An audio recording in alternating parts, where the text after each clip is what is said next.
Welcome to Rum Banter. Well, today we're speaking rhymes. Where there's no rhyme nor f***ing rhythm to it. So yeah, So we're just coming down to the shop to get some ingredients for today, and we've got Squinty McSquinty here next to me because weirdly enough in Ireland we've actually got a bit of sun.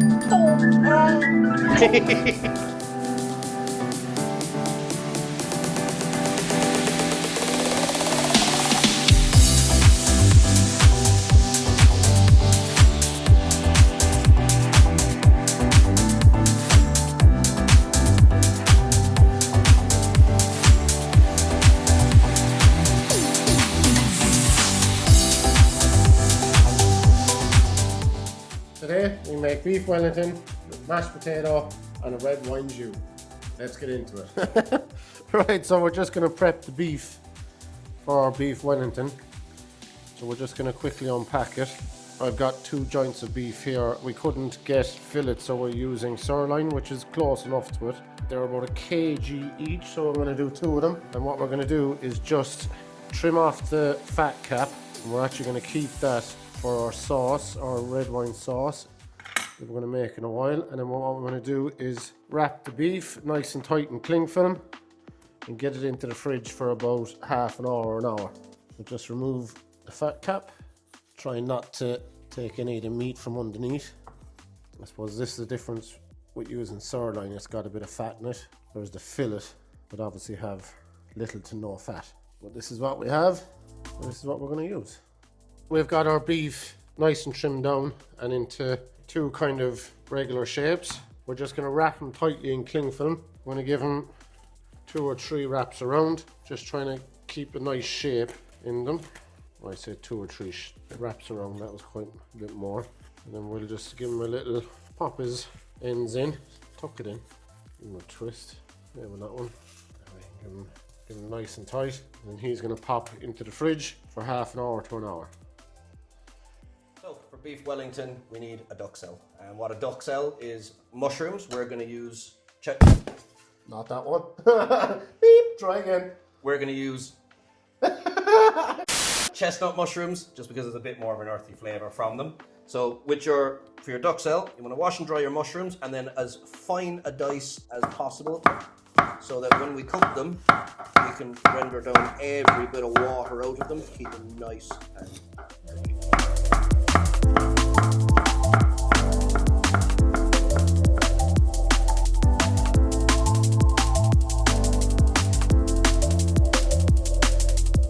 So, for the next piece of the duxelle, we're going to put it into a dry pan at a low heat and just drop it straight in. You're looking to cook the moisture out of it without ever cooking them up. China's back at the cooker.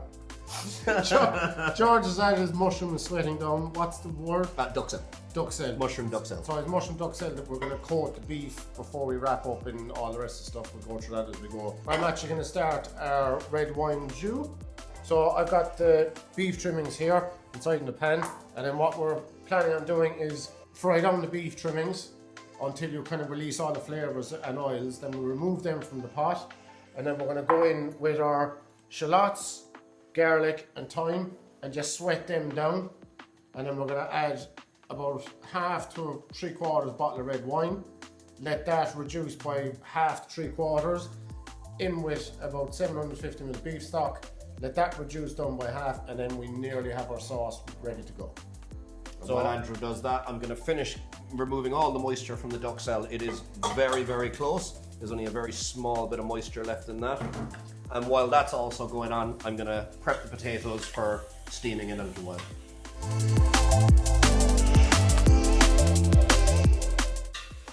Yeah, so that's rendering down lovely there now. That's going to take a few minutes. Do this up here instead. There's too much of it going in the wrong bin, which I'll have to clear that out in a minute. Yeah, it must just mean it likes that feeling. Yeah, I really don't. It's alright, I'm at this moment trying not to make a mess and have potato peelings flying everywhere. So yeah, so much good. There you go, now you got it. It takes a bit more anger. Yeah. Yeah, peeling spuds to metal music.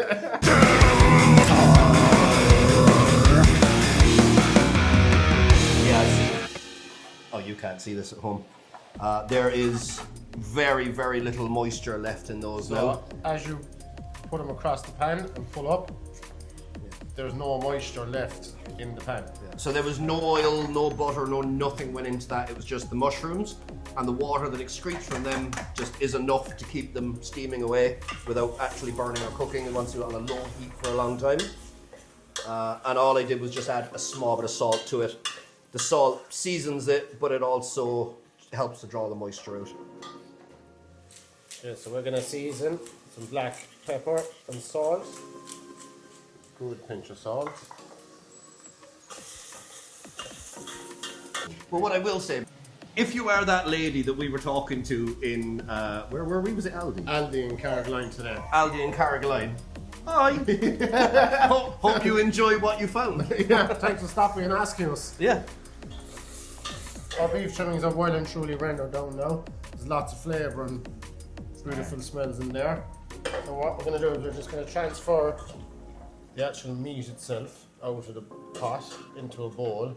That can be set aside and cooled down. It'll be a nice treat for the dogs later on. Just while he's taking that out of the pan, the duxelle, I've turned it down to the absolute minimum heat just to get the last tiny bit of moisture out. We're pretty much, there's next to near nothing left coming out of them. It's still a little bit left, but this is where you have to be careful that it doesn't start burning in some places. And also I've got the potatoes peeled and quartered so that we can steam them later nice and quick and just in water to hold. Right, now that we've got all the lovely flavours and stuff inside that pot, in with our shallots. Medium to low heat, because you don't want to fry them. You just want to sweat them down until they are translucent. I dare say I'm going to take these completely off now because there's basically nothing left in there. So we'll flick that. Is it you? It's you. In with our garlic. So duxelle is done. We'll just get something. Do the time. Nice. Time it is 4:33.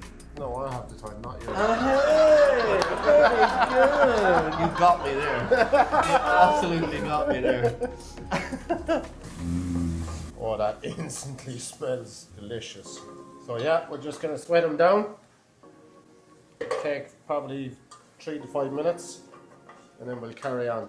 As we can see with the duxelle in the pan, there's no longer any real moisture. In the beginning, there was water bubbling in this, but as you can see, as I pull it across, the pan just dries out immediately. So we're going to call that done and just pop it into this as a thin layer, just so it can cool down.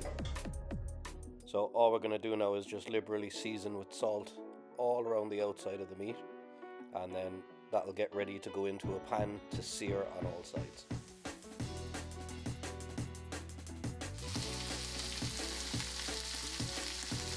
So now we've got a high heat in the pan. We want a hard sear. Try that again. We want a hard sear on the outside of the meat. You don't want it to cook into the middle at all. Just all hard on the outside. Brown. That was on the inside. Armadillo! I likes armadillos! Armadillos! Yeah, so my shallots are sweated down to absolutely nothing. Looks savage. Smells delicious. So what I'm going to do now is just going to turn the heat up for a second, and then we're going to grab an old vino. It's an absolute pity, but look, it's only a cheap bottle. Cheap bowls. And then she's going to go straight in there. She'll deglaze the pan. I think that's good to turn over. Actually, quarter of a bottle. And then we can use that then to scrape up all the fond on the bottom with a saucepan. And gather up all that flavour. And then we're going to reduce that by half at least. And then in with our beef stock then. A bit of a crust on that.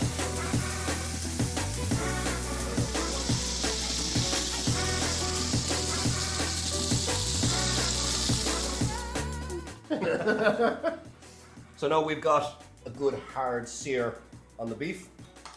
We're going to get some Dijon Mustard, just in case. Mustard. And we're just going to rub it in while it's still hot. Well, it's at cooling a tiny bit. And we're just going to give it a good coating in mustard. And then it's going to go into the fridge to rest.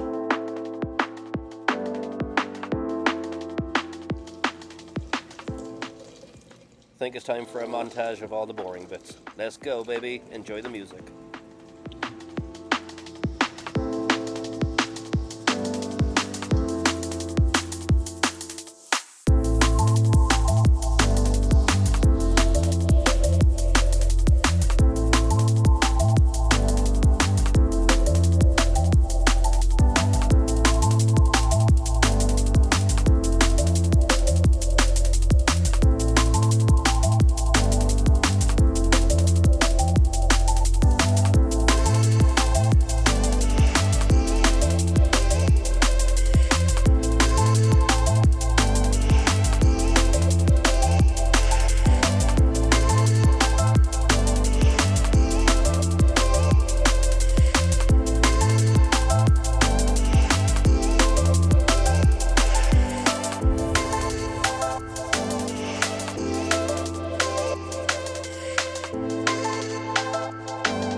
Right, so now that we've got most of our components together and ready, this is kind of the final prepping stage where we're gonna, well, this is gonna be the tricky bit for me anyway, rolling and stuff. So off camera, we actually had a quick thought. Some recipes for beef Wellington say to wrap them in crepes. So we're gonna do one of each. So George has got crepes under his Parma ham. I don't. And we're gonna compare the two of them and see. So yeah, so the duxelle, plenty dry, absolutely dry. And it just wants to be the thinnest layer that with no real gaps in it. So we'll just get all of what we have on. What do we do with the extra carton of mushrooms? That we bought to make sure we have plenty. No, we'll be fine. Yeah, so, but no, we should be alright because it only needs to be a very, very, very thin layer. But it just needs to be enough to make sure and wrap around that it, when it gets rolled, that it will actually cover the entire thing. How are you looking? Is everybody looking good? Looking good. Looking good. You need a bit more, or you... Sorry, I've resorted to fingers. But you know what? Hands are clean. There's no better utensil than your hands. Maybe alright. Maybe. There's a little bit there if you want it. Definitely should have done an extra punnet of mushrooms. No, I am still quite thick in the middle there, so just trying to... You're thick all the time. Eee. So this layer, George, is to add like umami and also stop juices, well, not so much juices leaching out from the beef. Yeah, so the crepes are there to protect the pastry. On we go. Ready? So yeah, so the yeah, so the crepes are there to form a barrier between the inside and the pastry, so that the pastry can crisp up and be beautiful without going soggy. And then the Parma ham, I'm not entirely sure. I think it's flavor and just a separate layer of protection. And then the duxelle is to give you even more of a bond around your meat, and to give you your umami goodness. And I think we're looking quite good there, you know? Looking good. Oh, our meat is back. Yeah, so I'm going to let you do your one there first. Oh yeah, so let me see if I make a bit first. No, you just seem to have a smaller piece of meat, but a nicer spread. Okay, so I'm gonna try and go. I actually overestimated. I thought my meat was bigger than that. Don't we all? So, Yeah, so we just want to be slowly and gently. oh yeah, that's not too bad. You don't really want any air gaps or anything like that. No, she's looking good. Everything looking good. Tuck in your tongue. There you go. All right. Yeah, fold those flaps in, as she said.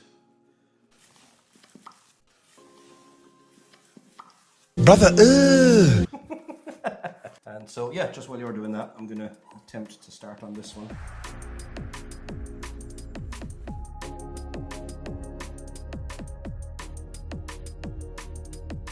Oh yeah, no, we're all right. We're all the way around. Ah, and we've got to roll. We're rolling, rolling, rolling, rolling, rolling.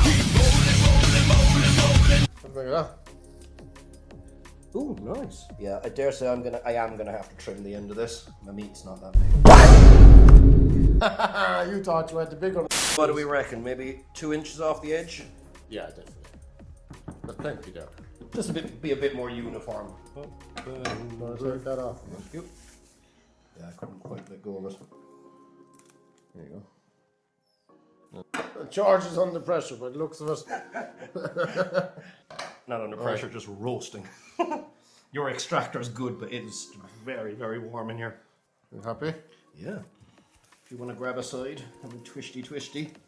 Let's both handle your meat. Slow motion. M&S, meat handling. Not entirely sure which one looks more appealing at the moment, but the proof is going to be in the cooking. It will be once we get it wrapped in puff pastry. Nice. Right, so you join us with a nice flour board. George has got some egg wash. I'm just going to grab some puff pastry and get my meat out of the fridge. And yeah, let's wrap this sucker up. You whip out yours, I'll whip out mine. And mine's meat. So I reckon, There. yeah, should be. Will that give you enough to crimp the sides and that? It will, won't it? Should do. Oh, She's plenty long enough, Captain. look at the fucking width of it. Down in there. Yeah, go for it and see. Hopefully we That'd can. be a rope right there, wouldn't it? Yeah, because we just want enough. Maybe sideways a small bit. Right. Don't play with your meat, ladies and gentlemen. And then we're just going to say nip them off A bit further. there, Somewhere, I'd say, yeah. across there. And we'll give you a little bit of egg wash around the edge. Yeah, if you before just want to Oh, give us a.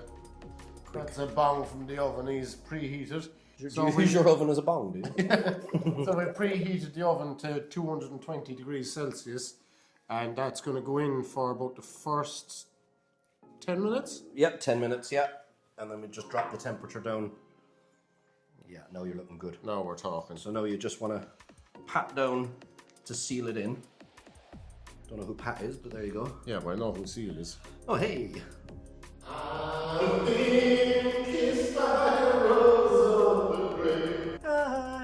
Just want to get your pizza cutter, cut it tight so you've got maybe a centimetre or so around the edges. And then we have a fork and we crimp.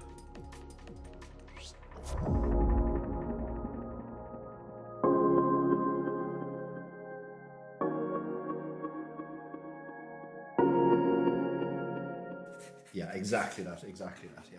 All right, then I'll grab the thing. We're swapping jobs, baby. And switch. Switch. Yeah, now let's. Yeah, there you You go. can handle it. So, let's turn it the other way around, or do you want to do a separate baking sheet with the other one? No, we'll turn him that way. Think. Beautiful. We'll give him a wire there. I'd forgotten about that. I literally just said we'll put egg wash it once we put it on, and then completely forgot. Lash it on, don't be afraid of it. She's no relation. Exactly, yeah. I'm glad we done 2 eggs now. Yeah, I dare say it's a lot of flour we put on there. It's supposed to be a light dusting. But you know what? She's looking good. Every time you say that now, all I think of is everything looking good. Yes. Is everything looking good? You've ruined my brain. So, do you want to just... That's all Oh, right. sorry, I couldn't. Alright, there you go. Beautiful. That's one. Right. And so this one I'm just going to pop back in the fridge while we work with the second one. I don't think they need to see the second one. We can do it off camera, will we? Oh, absolutely, yeah. Yeah, no problem. This just looks like a burrito. A burrito and a half.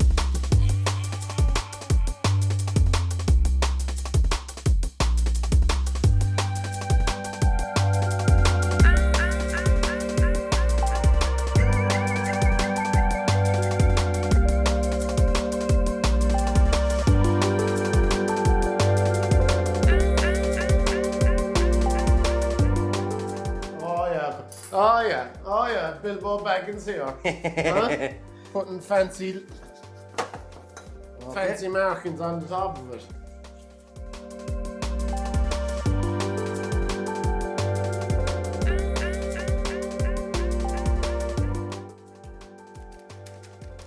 This isn't a time lapse, by the way. I'm just moving faster because I want it don't want it to go bad or don't want it to die before it gets in the oven.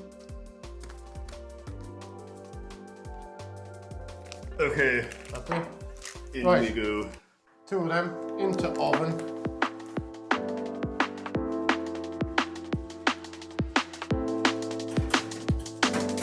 Beautiful.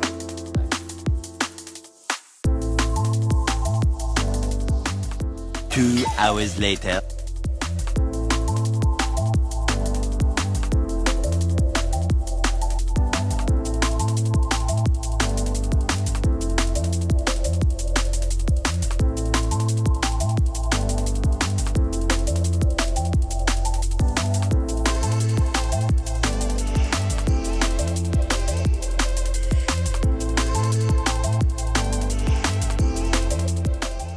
Beautiful welly, absolutely beautiful. Fine blushing pink. I'm quite happy with that, would you say? I am. Now, to be fair, was a fair drop of work. I'm not going to lie. Yeah, they're not easy. No, and the fact that it was literally not planned to cook this today, I'm amazed we managed to pull it off as good as we could. Yeah, to be fair, yeah. A few little bits and pieces to tidy up on if I'd done it again, but still, Oh, I'm still impressed. for the result to, that we to got, get to get the perfect cook that we were aiming for. Granted, there's a little bit of soft pastry where it's rested, but I'm proper happy. no, I'm delighted. I'm over the moon. Yeah, I told you I 100%. wanted to cook it, and I was only getting my way. Well, you absolutely got your own way. Right, So if you want to do the honours and give her a bit of sauce, and we'll dig in and have a taste. Drop of sauce. There's a lump or two in that. Alright, Cut her up. There we go. There's going to be no pleasant way to do There this. really isn't, is there? It's I'd say just knock it over and get into it. Hey. Hold on. Bit of meat, bit of pastry, a little bit of duck cell, bit of mash. Hold on, I'm coming. That's what she said. I think it was a bit overkill, but hey, we got that in the end. Alright, cheers. Cheers. Here we go. That red wine sauce. That's Yeah. really good. There's depth to that. I'm surprised with the beef because the recipe said fillet of roasting beef. We couldn't find any on a Sunday, so we actually went with ribeye roast, and yeah, it's actually turned out lovely and tender. So the mash, seasoned with salt and pepper, of course. And I've added plenty of butter, because as the French cooks say, butter, butter, and more butter. It's a secret. And there's some creme fraiche in there. And you know what? That's beautiful. That's really, really nice. my tummy's rumbling even thinking of it. That's delicious. Lovely. Yeah, I can't really find fault with much of it, to be honest. Yeah, the meat is still completely, it's still got its blushing pink to it. The mash is creamy. Sauce is lovely, real deep. One more bit while it's there. Yeah. There we go. Last minute beef Wellington with no planning and no ingredients. Quick spin to the shop on a Sunday. And there you have it. If you enjoyed the video, guys, please just give it a like and a share. Don't forget to subscribe. And comment down below what you thought. Do you think we did a good job? And yeah, if you do happen to try it yourselves, comment downstairs. And yeah, let us know. So if you really want, there'll be another video just here, and you can subscribe over there. Fuck knows what's up there. See you. Until the next one, peace be with you. Grub and banter, out.